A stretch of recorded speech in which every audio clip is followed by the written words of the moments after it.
everyone, it's Hannah from Hand Done Crochet, and today we are making this beautiful summer lace crochet top. It's a really striking and delicate stitch that we use for this one. That is much less complicated than it looks. We're going to make two matching panels and then put some ribbing on the edges of them, two of the long edges, and then we will seam them to wherever you would like them to be to create a V-neck at the front and the back, and then join the sides for your side seams, and we're done. To crochet the summer top, I used comfy fingering weight yarn, which is a beautiful yarn that we have here in the colour Marlin. So I've got 218 yards in 50 grams, and it's 75% Pima cotton and 25% acrylic, and the link is in the description below.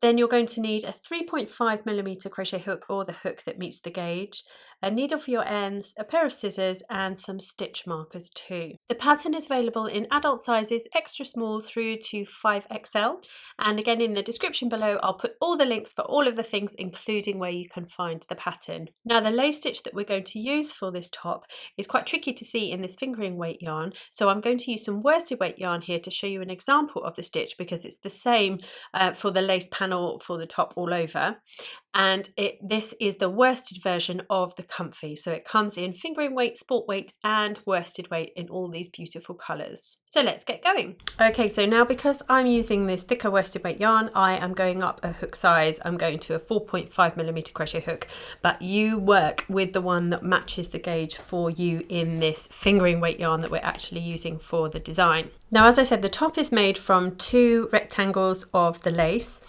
and they are different sizes for different sizes, obviously. So you'll see in the written pattern, you'll need to work a different amount of foundation chains for the beginning of your row. And they are in multiples of 6 plus 2. So for the medium size that I made, I used a foundation chain of 44, which is a multiple of 6 plus 2. But for this example, I'm actually just going to show you a very short amount so that it just gets 2 repeats of the lace and you see how we go back and forth on it. So for that, I am going to do a chain of 14. So we begin by putting a slip knot on the hook, and then you are going to chain out the amount that you need. Now that we have our foundation chain, we are going to work back along here, and we're going to work what I've called the forward lace wedge stitch, because we have to have sets of 2 rows here to make this lace wedge work. And what that means will become really clear in a minute, she says, she hopes. So we begin by working in the second chain from the hook, so this one here, and we're going to put a single crochet into there. Now we need to chain 6.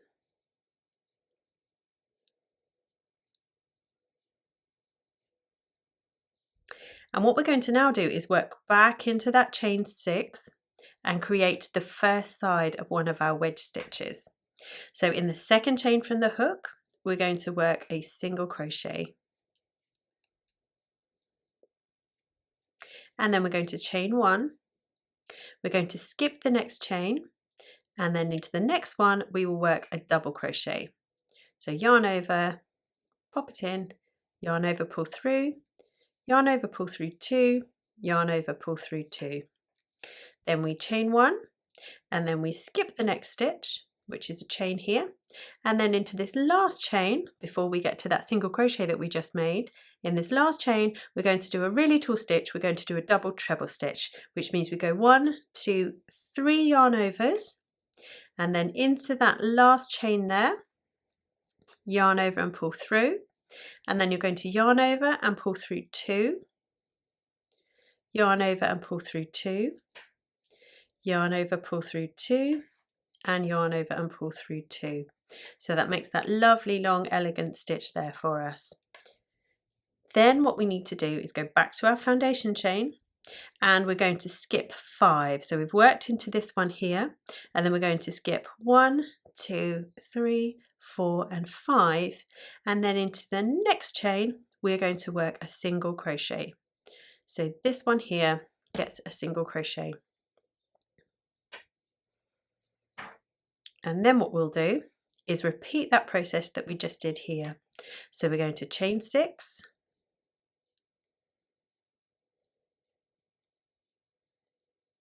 and then working back down into those 6 chains, we're going to single crochet in this second chain from the hook.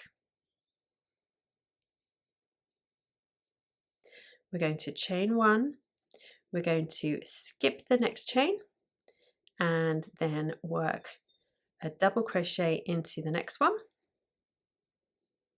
We chain 1 and then we do that long double treble stitch into the last chain. So we skip 1 and then work into that last chain there.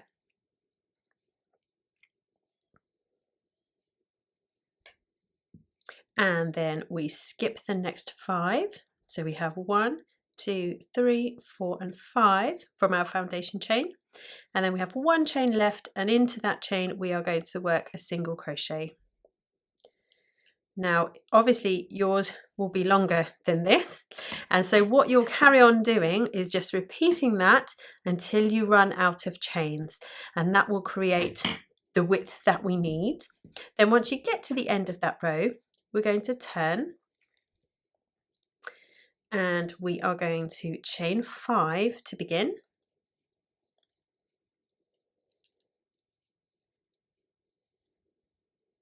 And then we need to join to the top of this. We're going to work into that single crochet that we have here, that we worked at the very beginning of that chain 6. So that gets a single crochet into it.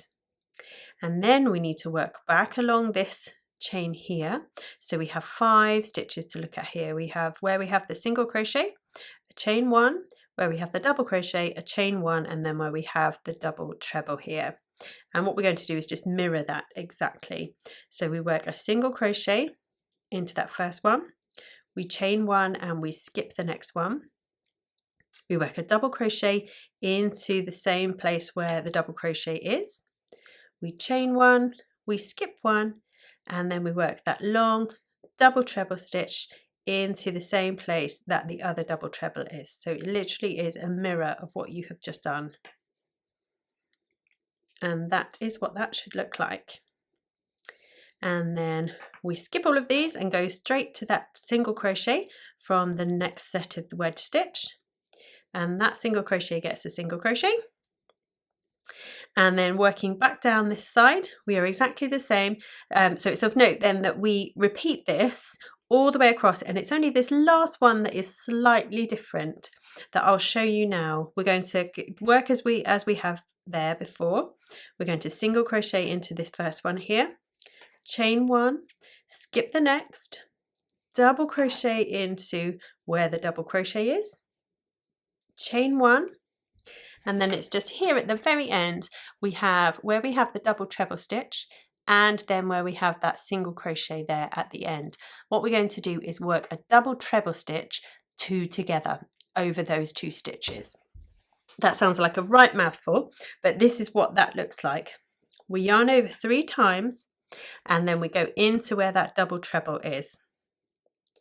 Yarn over and pull through, yarn over, pull through 2, pull through 2, pull through 2, until you're at the end of that stitch. You're just about to yarn over and complete the stitch, but instead of doing that, we are going to yarn over 3 times and begin another double treble stitch in that last stitch there, in that last single crochet. So we go into there, yarn over, and then we repeat the process. Yarn over, pull through 2, pull through 2, pull through 2, and once you've got 3 loops left on the hook, we are going to yarn over and pull through everything. And that is the 2 rows of the repeat done. So that now becomes a lace wedge stitch, this square here. Then continuing from that, we are going to work rows 3 and rows 4 that will then be the repeat for the whole thing, because obviously here at the beginning we worked into the foundation chain, but now we don't need to. We are just going to chain 1 and we're going to single crochet here in that first stitch. Then we're going to chain 6.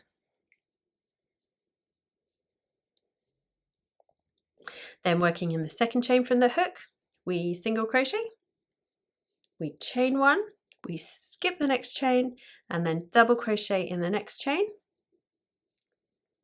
We chain 1 and then we work our long double treble into that last chain there.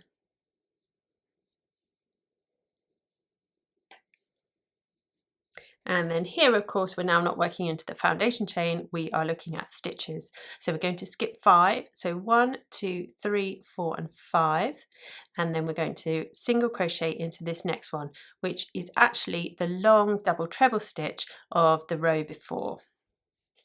So we single crochet into there, then we chain 6 again,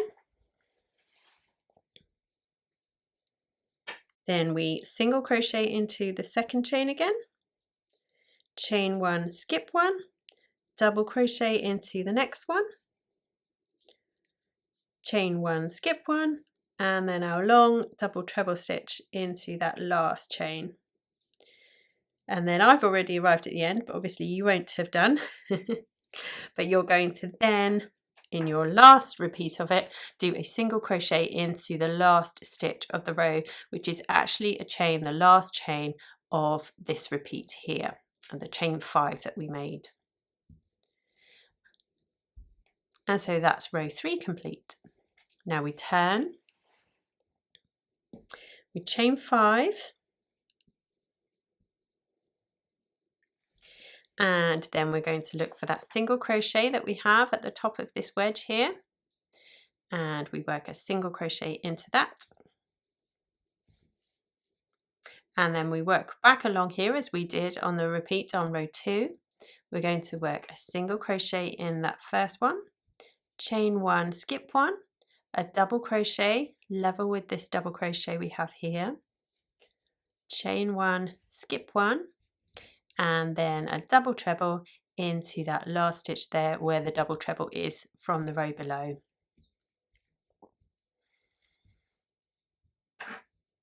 Then we find the single crochet of the next wedge and we work into that, then a single crochet into this first chain there, or the back of the chain, chain 1, skip 1, then double crochet, chain 1, skip 1, and then we start our double treble crochet 2 together. Gosh, that's hard to say. So we start a long stitch, then we don't finish it, and then we start another one into the very last stitch of the row. And once we have 3 loops on the hook, you yarn over and you pull through.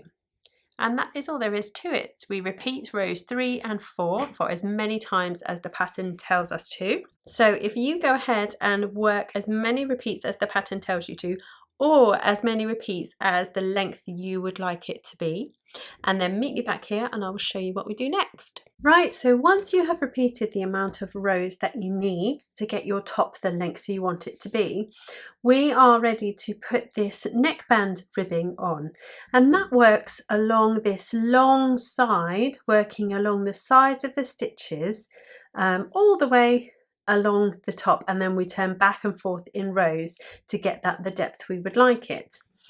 Now, one important thing to say before we start working this rib is that it's best to block this first. So block your lace to the measurements of the pattern, and then you'll be ready to add this rib on. It's not a disaster if you don't, because you can block it afterwards, but your lace will have much more give in it than your rib will in that direction anyway. So make sure that you block first if you possibly can. Once you've finished this last row, then we just need to chain 1. We don't need to turn or anything else now. And then we're going to start working along the sides of these stitches here. And what we need to do is we need to put 6 single crochet stitches per wedge stitch that we have here. So we have this long stitch and then our single crochet here. So we're going to get 6 stitches all into there. So once you get the rhythm of it, it's really straightforward. There's 1, 2, 3, 4, 5 goes into that single crochet, and then 6 into the top of the very next one. And then we start with the next one. We go 1, 2, 3, 4, 5 goes into the single crochet, and then 6 into the top of the next. And so just carry on all the way along, working 6 single crochet into the side of each stitch. And then when we get to the end of the row, we're going to turn, and I'll show you where I'm at right now, how we do that. So you've turned, imagine you've got to the end of the row here. You will turn, you will chain 1, and then you'll single crochet into the back loop only of each of the stitches. So just a single crochet into that back loop there of each of the stitches along. And that's all there is to it. And different sizes need a different amount of rows to get the width right for your top. So make sure you check in the pattern to see how many rows you need to do. But work away on this, do this on both panels, and then we'll be ready to join them. Once you've made both of your lace panels and blocked them and then added your neck ribbing, we are ready to join these 2 rectangles to magically make them into the top. Now what you'll see I've done here already, I folded mine over lengthways. So I have this bit at the top here like that, which is going to be your shoulder, and the 2 sides are facing each other, and you can decide which is your wrong and your right side, because actually the ribbing looks the same both ways and the stitches work either way. It's entirely up to you which way you decide your right and wrong side is. But once you've decided, we are going to join with the wrong side along from the bottom here up to wherever you would like your back and then your front to be. Now you can sew these together, of course, but when I'm working like this and I have stitches, matching stitches, I really like to crochet them together with a slip stitch seam, but a nice fairly loose one so that it doesn't pull it tight, because this is going to run up the front of the body of your top. So this part of the process is really free and easy. You can do as many stitches up as you like. You can go as high as you like, but obviously realize that that will then pull your shoulders in and you'll have less of a V-neck. At the back, you can do it differently to how you do it at the front. It's entirely up to you. And the great thing about this is that you can seam up to where you think you'd like it to be for both sides. Try it on, and then if you want it to go further or want to do less, you can add or take away some of the stitches you've done. So in order to join them, we are just going to use the front loop, I think, of this stitch here, because this is our wrong side, and that will add some detail then to the front. And then we're going to go into the back loop there of this stitch. And all we'll need to do is join our yarn with a slip stitch there. So we go into the front loop of the next one, and then the back loop of the next one along from the other side. The front loop there and the back loop there. So just work away. Of course, as I say, if you want to sew these together, no problem at all. I just find this technique is quicker, and it then gives you more flex with being able to add or take away the stitches quite easily once you try it on. So work as many as you like. Do that for the front and the back, try it on, see how it goes, and then adjust as necessary. The next thing we need to do is to seam the sides and leave a space for your armhole. Now these can be wherever you would like them to be. We're going to seam from the bottom up, but what I'm going to suggest that you do, I have given standardized sizes in the pattern in the written version, so you can follow those, or you can just go to where you think you would like it to be, or put the top on and then put a stitch marker in under and join the wherever you would like yours to be at. And then what I would do is I would seam along this side. Now you can do this with a slip stitch, you can sew them together, you can do a whip stitch, a mattress stitch, whatever your preferred method is, along this side here up until you get to your stitch marker. Then try it on and see if that's comfortably fitting you. And then repeat the process for the other side, and then we're pretty much there. So now your top is all seamed, you've got your armholes done, you have your front and your back done, and then I have also just added as an afterthought this bottom band here, which I really like because it mimics what we have here in the center. You don't have to add this at all if you don't want to, but I found it looked really lovely. And now this band is worked in exactly the same way as our neck band was, by working into the sides of the stitches here. So we gathered all of the stitches and did a single crochet in each of them there, and worked all the way to the end, then turned around and did a single crochet in the back loop only. And I did that for the same amount as I did for the neck band width here, just to balance the whole thing, but you can make yours as long or as short as you like, and in fact you don't have to add it if you don't want to, but I did do it in rows because I wanted it to have a side split detail here. I really hope you've enjoyed making this simple lace top with me. Come and find me when you've made yours and show me it, because I would absolutely love to see it, and I will see you again soon.